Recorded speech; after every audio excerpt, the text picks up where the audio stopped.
antar Filipina ke Indonesia, di Gina, yang membicarakan dua hal penting. Pertama adalah mengenai orang-orang Indonesia yang menetap di Filipina sekian lama dan sudah beranak cucu di sana, dan jumlahnya sekitar 8.000 orang di selatan Filipina, di Pulau Mindanao khususnya. Hal yang sama juga ada sekitar 300-an yang ada di wilayah Sulawesi Utara itu. Masalah ini memang sudah sangat lama, dan saya menyarankan supaya dibentuk semacam satu joint commission antara kedua negara untuk merumuskan masalah yang dihadapi dan menyelesaikan persoalan ini, oleh karena ada kesamaan jalan untuk menyelesaikan, baik dilihat dari segi hukum kewarganegaraan Indonesia maupun dari segi hukum kewarganegaraan Filipina, karena mengakui asas teritorial, mengakui kewarganegaraan itu tidak hanya satu pihak dari orang tua, baik ayah ataupun ibunya warga negara Filipina,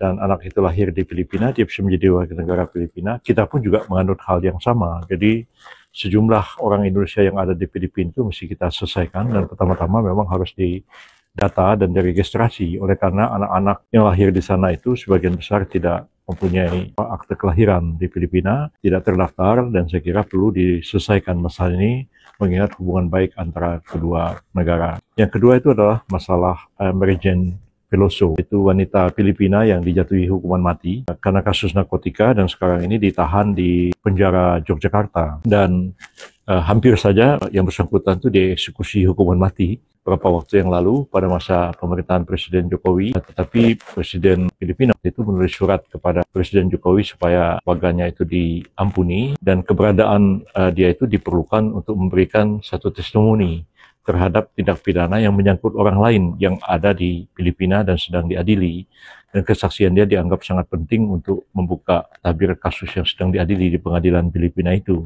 Nah, sampai sekarang kasus Mary Jane itu masih belum terselesaikan, statusnya tetap terpidana mati, belum dieksekusi, dan bagaimana menyelesaikan persoalan ini? Sebenarnya masalah ini sudah kami diskusikan internal Kementerian Koordinator Bidang Hukum, HAM, Imigrasi, dan pemasyarakatan, dan juga sudah mendiskusikan poin-poin persoalan ini kepada Presiden Prabowo, dan kita sedang merumuskan satu kebijakan untuk menyelesaikan persoalan narapidana asing yang ada di negara kita ini, baik melalui perundingan bilateral maupun juga kita merumuskan satu kebijakan yang dapat kita tempuh terkait dengan apa yang dalam bahasa Inggris disebut dengan transfer prisoners, atau penyerahan narapidana atau pengembalian narapidana, atau exchange of prisoners, yaitu tukar menukar narapidana. Yang sekarang ini kita akan mengambil satu kebijakan, itu transfer of prisoners, bukan exchange of prisoners, atas dasar permintaan dari negara yang bersangkutan. Yang poin-poinnya sedang kami rumuskan, antara lain adalah